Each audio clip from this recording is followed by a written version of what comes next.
चार बड़ी breaking news आ चुकी है। शिक्षक भर्ती में पीएनपी सचिव फंस चुके हैं। 6 बड़ी भर्ती की जो परीक्षाएं हैं वो मार्च में होने जा रही हैं। कौन सी वो भर्तियां हैं? 3000 पदों पर बम्पर भर्ती की जो प्रक्रिया है शुरू हो चुकी है। अभी से आप आवेदन कर सकते हैं और इस भर्ती में अब 2 अतिरिक्त मौके आपको और मिल सकते हैं। हेलो दोस्तों, नमस्कार। आप देख रहे हैं your new direction YouTube channel. पूरी अपडेट लेंगे, लेकिन उससे पहले अगर अभी तक आपने इस वीडियो को लाइक और शेयर नहीं किया है तो कर लीजिए, और चैनल पर पहली बार आए हैं तो चैनल को सब्सक्राइब करके बेल आइकन जरूर दबा लीजिए। चलिए शुरू करते हैं वीडियो को। और सबसे पहली जो अपडेट है वो है शिक्षक भर्ती में पीएनपी सचिव क्यों फंस चुके हैं। ये कोई आज का मामला नहीं है। लगातार पीएनपी के द्वारा विभिन्न भर्तियों में गड़बड़ियां और हाई कोर्ट के आदेश को ना मानना, क्योंकि मामले हाई कोर्ट जाते हैं, हाई कोर्ट से आदेश होते हैं, उन्हें ना मानना, तो इस तरह से जो याचिकाएं हैं वो लगातार हुआ करती हैं सार दर सार। तो उसी के चक्कर में यहाँ पर अवमानना याचिका आ चुकी है। जी हाँ, हाई कोर्ट ने बेसिक शिक्षा सचिव से किया है जवाब तलब।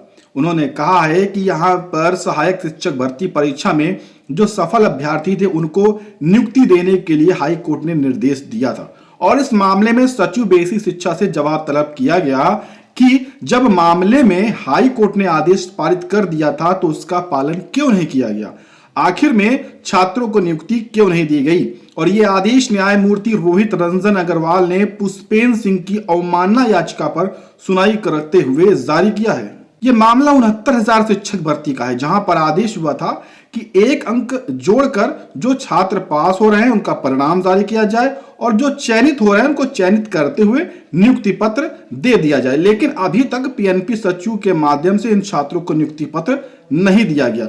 इसी के चलते जो छात्र हैं उन्होंने अवमानना याचिका दाखिल कर दी, और अब यहाँ पर हाई कोर्ट की तरफ से जवाब यहाँ पर सवाल किया गया है पीएनपी सचिव की तरफ से, और कहा गया है कि अपना जवाब दाखिल करें कि आपने आखिर में हाई कोर्ट की बात क्यों नहीं मानी।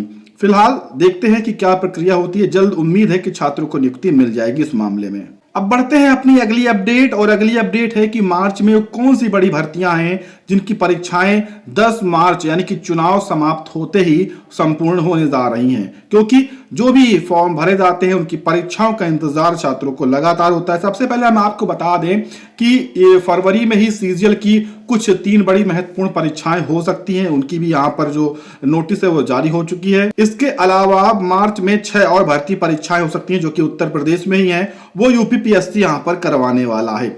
जी हाँ, आप देख सकते हैं कि programme grade 2 computer operator grade B प्रबंधक सिस्टम परीक्षा 2021 के अंतर्गत computer operator grade B, programme grade 2 computer operator B प्रबंधक सिस्टम परीक्षा के अंतर्गत ये सभी परीक्षाएं यहाँ पर होनी है, प्रस्तावित है। वहीं पर राजकीय इंटर कॉलेज में प्रवक्ता पुरुष महिला, ठीक है, 13 मार्च को है। फिर 15 मार्च को राजकीय डिग्री कॉलेज असिस्टेंट प्रोफेसर, 22 मार्च को प्राविधिक शिक्षा अध्यापन सेवा परीक्षा 2021 शेष विषयों की परीक्षा है।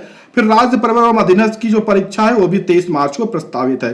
तो ये 6 बड़ी परीक्षाएं हैं जो उत्तर प्रदेश में मार्च में ही प्रस्तावित हैं, जो कि 10 मार्च के बाद ये शुरू हो जाएंगी। अब बढ़ते हैं अपनी अगली अपडेट की तरफ, और अगली अपडेट है 3000 पदों पर कौन सी ऐसी भर्ती है जिसकी प्रक्रिया शुरू हो चुकी है। जी हाँ, बॉर्डर सिक्योरिटी फोर्स यानी बीएसएफ में 2788 पदों पर कांस्टेबल ट्रेड्समैन के पदों पर यहाँ पर अच्छा मौका है। आप आवेदन करके सरकारी नौकरी पा सकते हैं। अगर आपकी आयु मिनिमम 18 वर्ष और मैक्सिमम 23 वर्ष है तो आप इसके लिए आवेदन करेंगे। जो भी उम्मीदवार है वो मैट्रिक पास है तो यहाँ पर आवेदन कर सकते हैं। चयन प्रक्रिया आप समझ लिए, चयन प्रक्रिया 3 चरणों की यहाँ पर होती है। परीक्षा आधारित इसमें होती है, साथ में पीएसटी, पीईटी एवं ट्रेड टेस्ट भी होता है। जो दूसरा चरण है वो यहाँ पर 100 अंकों की लिखित परीक्षा होगी। फिर तीसरा यहाँ पर मेडिकल बोर्ड ऑफिसर की जो मेडिकल यहाँ पर होती है वो सभी चीजें होंगी। तो 3 चरणों में आप यहाँ पर नौकरी पा सकते हैं। आवेदन की जो अंतिम तिथि है वो 1 मार्च 2022 तक है। 100 रुपए आपको शुल्क देना है। ये आधिकारिक वेबसाइट है, यहां से आप जाकर अगर आप सभी योग्यताएं रखते हैं तो फटाफट आवेदन कर लें। अब बढ़ते हैं अपनी अगली और महत्वपूर्ण अपडेट, यानी कि अब भर्तियों में 2 अतिरिक्त मौकों की यहाँ पर मांग की जा रही है। कौन सी भर्तियां हैं? जी हाँ, भर्ती परीक्षाओं में 2 अतिरिक्त अवसर पर यहाँ पर छात्र अड़ गए हैं। उन्होंने विधायक सांसदों से भी यहाँ पर सिफारिश की है, लेकिन कोई भी चीजें काम नहीं आ रही हैं।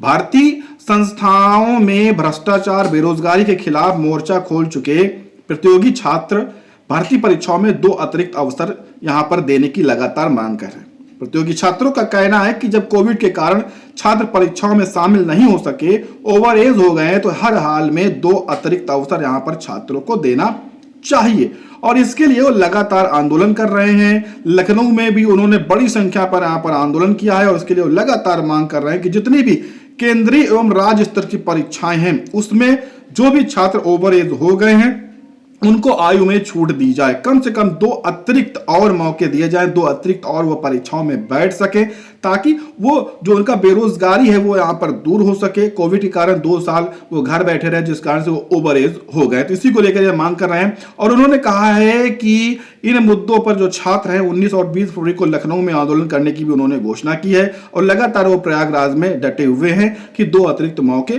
सभी भर्तियों में लगभग दिए जाएं।